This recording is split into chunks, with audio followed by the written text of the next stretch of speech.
کہتے ہیں کہ ایک بوڑھا شخص جس کا اگرچہ دنیا میں کوئی نہ تھا، لیکن وہ بدتمیزی، بد زبانی اور بد اخلاقی کی وجہ سے مشہور تھا۔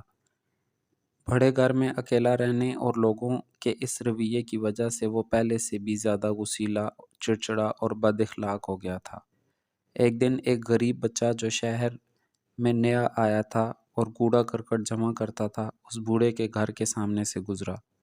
بوڑھا باغ کی صفائی میں مصروف تھا۔ بچے نے بوڑھے کی طرف نگاہ اٹھائی اور بے ساختہ بوڑھے کو دیکھ کر مسکرایا اور ادب سے سلام کیا۔ بوڑھا شخص جس کی طرف شاید چند سالوں سے کسی نے مسکرا کر نہ دیکھا تھا، بہت خوش ہوا۔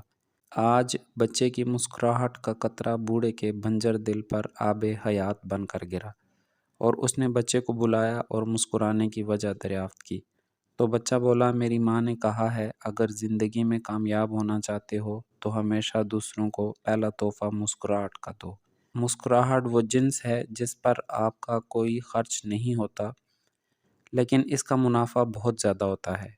بوڑھا خوش ہوا اور بچے کو انعام دیا، اور پھر ہر روز بچہ مسکرا کر بوڑھے کو سلام کرتے ہوئے گزرتا، یہاں تک کہ ایک دن بچے کے گھر میں ایک وکیل آیا اور بولا، آج فلاں بوڑھا شخص مر گیا ہے اور اس نے اپنی جائیداد اس بچے کے نام کر دی ہے، اور اپنی وصیت میں لکھ گیا ہے کہ اس کی قیمت چند مسکراہٹوں کے ذریعے ایڈوانس ادا ہو چکی ہے۔ مضبوط ترین وہ لوگ ہوتے ہیں جو مشکل ترین لمحوں میں بھی مسکرانا نہیں بھولتے۔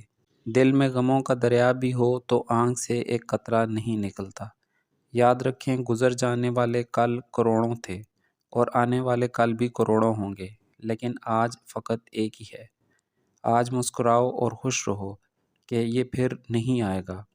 ذرا اپنے آپ سے سوال کرو کہ مجھے پوری طرح کھل کر زور سے ہنستے ہوئے کتنا عرصہ ہو چکا ہے۔ یاد رکھیں، جو ہنسنے مسکرانے کے لیے دلیل کے پیچھے رہتا ہے وہ کبھی مسکرا نہیں سکتا۔ فقط ایک چیز کا خیال رکھنا ضروری ہے کہ انسانوں کو خوش رکھنے کے لیے اللہ کو ناراض نہ کیا جائے۔ اگر زندگی میں کامیابی چاہتے ہو تو ہمیشہ اپنے ہونٹوں پر دو چیزیں رکھو، مسکراہٹ و خاموشی۔ مسکراہٹ مشکلات کو ختم کرنے کے لیے، خاموشی مشکلات سے دور رہنے کے لیے۔